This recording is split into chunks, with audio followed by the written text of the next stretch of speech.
This is Roger Hibbert and his beautiful wife Elizabeth, and tonight we're in the 24th chapter of Acts, and Paul has been seized, and he's eventually going to be sent to Rome, but here he is, he's over in Caesarea in the prison with Felix. And after 5 days, the high priest Ananias came down with some elders and a spokesman, one Tertullus. They laid before the governor their case against Paul. And when he had been summoned, Tertullus began to accuse him, saying, "Since through you we enjoy much peace, and since by your foresight, most excellent Felix, reforms are being made for this nation, in every way and everywhere we accept this with all gratitude. But to detain you further, I beg you in your kindness to hear us briefly, for we have found this man a plague, one who stirs up riots among all the Jews throughout the world, and is a ringleader of the sect of the Nazarenes. He even tried to profane the temple, but we seized him. By examining him yourself, you will be able to find out from him about everything of which we accuse him." The Jews also joined in the charge, affirming that all things were so.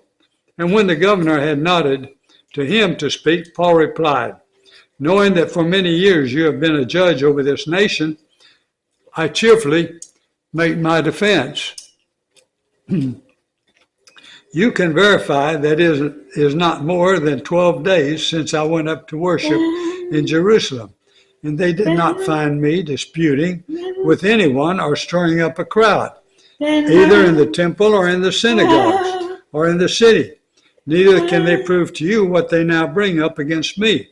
But this, I confess to you, that according to the way which they call a sect, I worship the God of our fathers, believing everything laid down by the law and written in the prophets, having a hope in God, which these men themselves accept, that there will be a resurrection of both the just and the unjust. So I always take pains to have a clear conscience toward both God and man. Now, after several years, I came to bring alms to my nation and to present offerings. While I was doing this, they found me purified in the temple without any crowd or tumult. But some Jews from Asia, they ought to be here before you and to make an accusation, should they have anything against me. Or else let these men themselves say what wrong doing they found when I stood before the council, other than this one thing, that I cried out while standing among them. It is with respect to the resurrection of the dead that I am on trial before you this day." But Felix, having a rather accurate knowledge of the way, put them off, saying, "When Lysias, the tribune, comes down, I will decide your case." Then he gave orders to the centurion that he should be kept in custody, but have some liberty, and that none of his friends should be prevented from attending to his needs. After some days, Felix came with his wife Drusilla, who was Jewish, and he sent for Paul and heard him speak about faith in Christ Jesus. As he reasoned about righteousness and self-control in the coming judgment, Felix was alarmed and said, "Go away for the present. When I get an opportunity, I will summon you."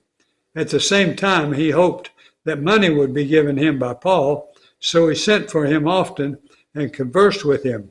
When 2 years had elapsed, Felix was succeeded by Porcius Festus, and desiring to do the Jews a favor, Felix left Paul in prison.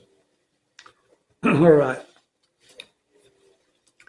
And now we are going to Revelation. We are going to be in the 5th chapter of Revelation.